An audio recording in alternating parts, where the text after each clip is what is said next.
കൂടുതൽ വാർത്തകളും വീഡിയോകളും കാണാൻ ഈ ചാനൽ സബ്സ്ക്രൈബ് ചെയ്യുക. കൂടെ ബെൽ ബട്ടൺ അമർത്തുക. നമസ്കാരം. നമ്മൾ അമ്പലത്തിൽ പോയാൽ നമ്മുടെ പണ്ട് മുത്തശ്ശിമാര് പറയാറുണ്ട്, ആ അമ്പലത്തിൽ പോയി തൊട്ടടുത്തുള്ള അമ്പലത്തിൽ പോയി ഒരു വഴിപാട് കഴിക്കോ. എല്ലാവരും ചോദിക്കുന്ന മുത്തശ്ശിമാരൊക്കെ പറയുമ്പോൾ നമ്മൾ എന്തിനാ അമ്മൂമ്മ അമ്പലത്തിൽ പോയി വഴിപാട് കഴിക്കണേ എന്ന് ചോദിക്കും. എന്നാൽ അമ്പലത്തിൽ പോയി വഴിപാട് കഴിക്കേണ്ട ആവശ്യമുണ്ടോ? അത് പാൽപ്പായസമോ പുഷ്പാഞ്ജലിയോ തുളസിമാലയോ എന്തോ ആയിക്കോട്ടെ, നമ്മൾ അമ്പലത്തിൽ പോയി കഴിക്കേണ്ട ആവശ്യമുണ്ടോ?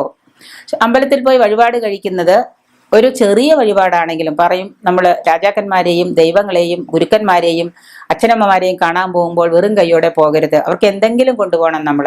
അപ്പൊ അത് പോകുമ്പോൾ എല്ലാവരും ചിലപ്പോൾ പൂവായിട്ട് കൊണ്ടുപോകാം, ചിലപ്പോൾ ഒരു രൂപ നാണയമായിട്ട് കൊണ്ടുപോകാം. അപ്പൊ അമ്പലത്തിൽ വഴിപാട് കഴിക്കണമെന്ന് മുത്തശ്ശിമാര് പറയുമ്പോൾ നമ്മൾ അതിനെ ഒരു കളിയാക്കല് പോലെ, അതൊരു ശരിക്കും പറഞ്ഞാൽ അതൊരു താന്ത്രികമായ കാര്യമാണ് എന്നുള്ള രീതിയിൽ അതിന് നമ്മൾ തള്ളിക്കറിയാറുണ്ട്. അങ്ങനെ ചെയ്യുന്നത് എന്തുകൊണ്ടാന്ന് വെച്ചാൽ, ദൈവത്തിന് നമ്മൾ എന്തോ സംഘടിച്ച് നമുക്ക് എന്തോ കാര്യസാധ്യത്തിന് വേണ്ടിയിട്ടാണ് നമ്മൾ ആ വഴിപാടുകളൊക്കെ ചെയ്യുന്നതെന്ന് പറഞ്ഞ് വഴിപാട് ചെയ്യുന്നവരെ നമ്മൾ കളിയാക്കാറുണ്ട്. എന്നാൽ ഇതൊരു തന്ത്രമല്ല, വെറുതെ ചെയ്യുന്ന ഒരു തന്ത്രമല്ല. അതില് വഴിപാട് നമ്മളിപ്പോ ഒരു വഴിപാട് നേർന്നു, ആ വഴിപാട് കഴിക്കാൻ നമ്മൾ അമ്പലത്തിൽ ചെന്നു. ആ അമ്പലത്തിൽ ചെന്ന് നിരന്തരം നമ്മൾ പ്രാർത്ഥിക്കുന്നുണ്ട്, ഞാൻ ആ വഴിപാട് കഴിച്ചോളാം, അല്ലെങ്കിൽ ഞാൻ ആ വഴിപാട് കഴിക്കാൻ വേണ്ടിയാണ് വന്നത്.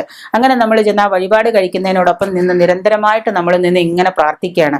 അങ്ങനെ നിരന്തരം പ്രാർത്ഥിക്കുമ്പോൾ ആ ഈശ്വരന് കഴിക്കുന്ന വഴിപാടിൽ, ആ പൂജയിൽ നമ്മുടെ സാന്നിധ്യവും കൂടി ഉണ്ടെന്നാണ് പറയപ്പെടുന്നത്.